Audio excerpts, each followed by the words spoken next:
pikir saya ahli lah untuk urusan cerita sejarah.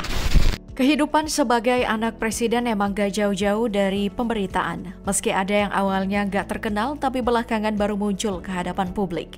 Tapi anak Soekarno yang satu ini justru sangat terkenal di masyarakat Indonesia. Sayangnya bukan karena prestasinya, melainkan karena kontroversi yang dibuatnya. Sukmawati Soekarno Putri, dari kalangan masyarakat biasa sampai ulama, pernah dibuat geram oleh beliau.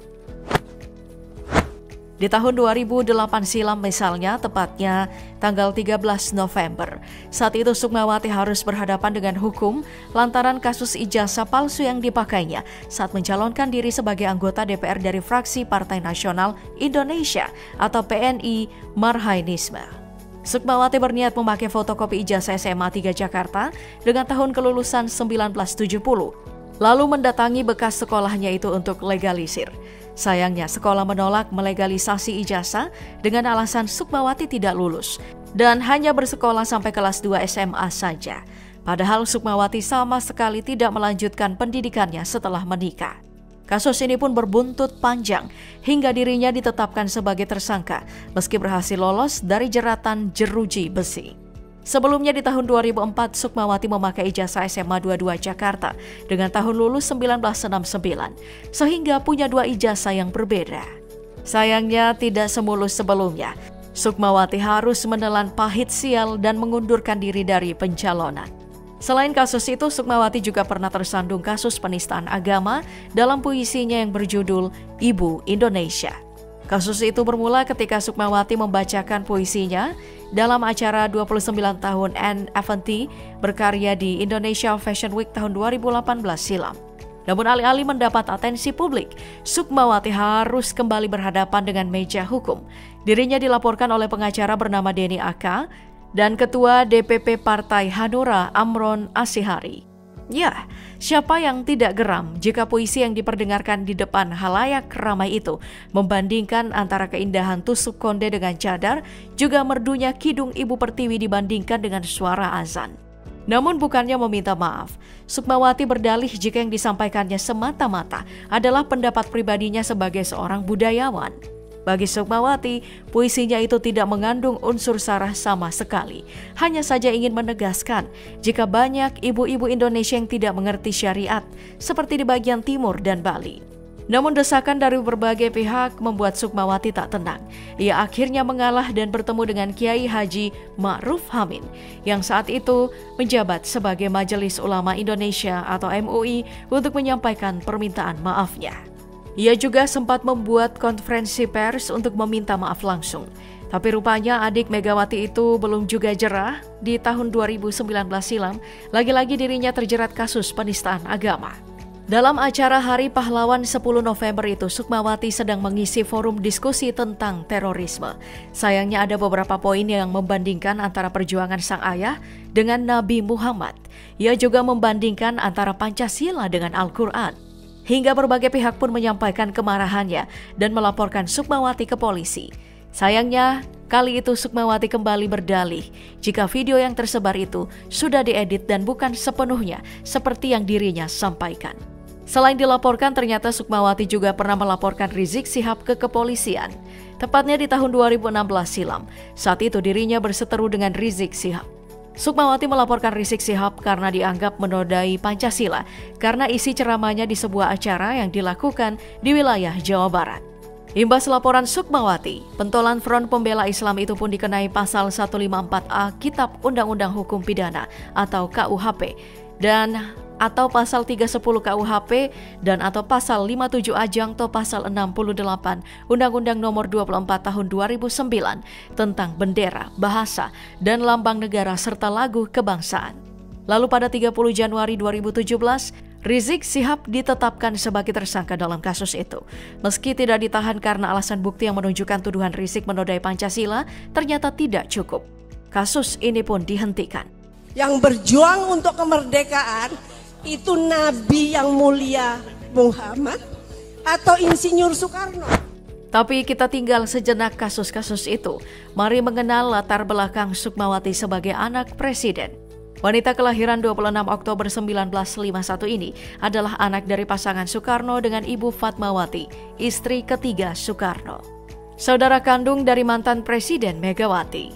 Sama seperti kebanyakan anak, Sukmawati juga menjalani masa kanak-kanak hingga remaja dengan sekolah. Ia mengawali pendidikan formalnya di sekolah rakyat dan tamat tahun 1964. Kedua orang tuanya lalu mengarahkan Sukmawati untuk mendalami seni dan budaya. Sukmawati lalu masuk Akademi Tari di LPJK Jakarta selama 4 tahun dan lulus tahun 1974. Selesai dari LPJK, tak membuat Sukmawati ingin masuk sekolah seni lagi. Dirinya lebih memilih menempuh pendidikan di bangku kuliah dengan mengambil jurusan hubungan internasional di Fakultas Ilmu Sosial dan Politik Universitas Bung Karno sejak tahun 2003. Ada suatu akademi tari yang baru saja didirikan, jadi saya masuk akademi tari. Dari situ, Sukmawati mengenal politik seperti saudara-saudara kandungnya. Selain dengan Megawati, Sukmawati juga punya saudara kandung lainnya, yakni Guntur Soekarno Putra, Rahmawati Soekarno Putri, dan Guru Soekarno Putra. Sukmawati menikah dengan putra mahkota Kadipaten Mangkunegaraan, yaitu Pangeran Sujiwo Kusuma atau yang dikenal dengan Adipati Mangkunegara. Kemudian hari, Pangeran Kusuma naik tahta dan bergelar Kanjeng Gusti Pangeran Adipati Arya Mangkunegara ke-9. Sayangnya, pernikahan mereka tidak berlangsung lama. Secara otomatis, Sukmawati batal jadi permaisuri raja. Keduanya memutuskan untuk bercerai setelah dikaruniai 3 orang anak yang bernama Gusti Pangeran Haryo atau GPH, Paundrakarna Sukmaputra Jiwanegara yang lahir 19 April 1975. Juga putri tunggal mereka Putri Agung Suniwati dan satu lagi bernama Muhammad Putra Perwira Utama. Darah seni ibunya menurun pada anak sulung mereka yang bernama Paundra itu. Kini dirinya berprofesi sebagai pemain sinetron, pekerja seni, bintang iklan, dan juga penyanyi.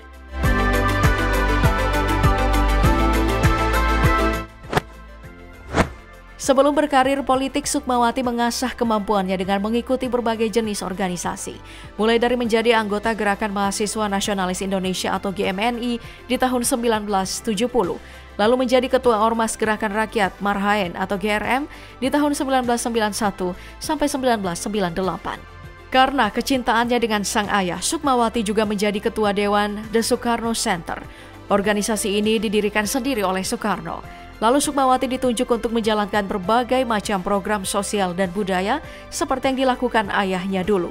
Wanita bernama lengkap Diah Mutiara Sukmawati Soekarno Putri ini lalu beralih ke dunia politik di tahun 1998.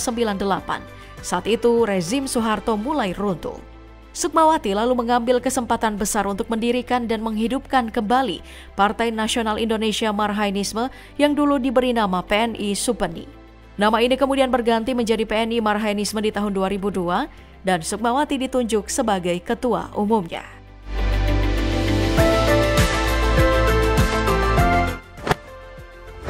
Rupanya karir politik dan kecerdasan Sukmawati benar-benar menurun dari sang ayah.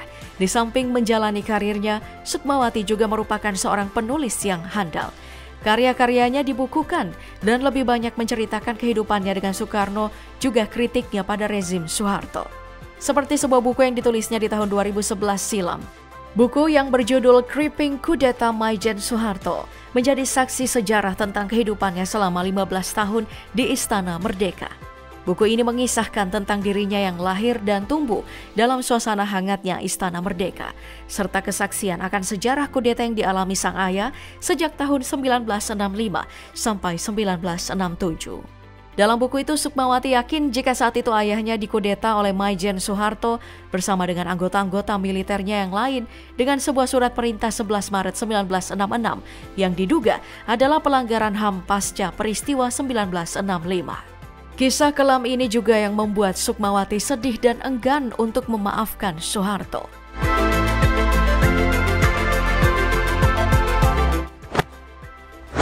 Besar dari keluarga orang nomor 1 justru tidak membuat Sukmawati senang menghabiskan uang sembarangan. Dari caranya berpenampilan saja, terlihat jika dirinya begitu menghargai pakaian kebaya dan konde khas wanita Jawa, sangat jauh dari kesan mewah dan mahal. Ini juga yang membuat sosoknya berbeda dengan sang kakak Megawati yang diketahui punya harta berlimpah.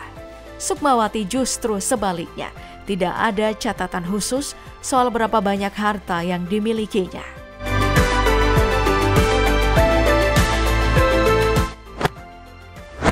Kini di usianya yang sudah memasuki 70 tahun, Sukmawati membuat sebuah keputusan yang berhasil menyita perhatian.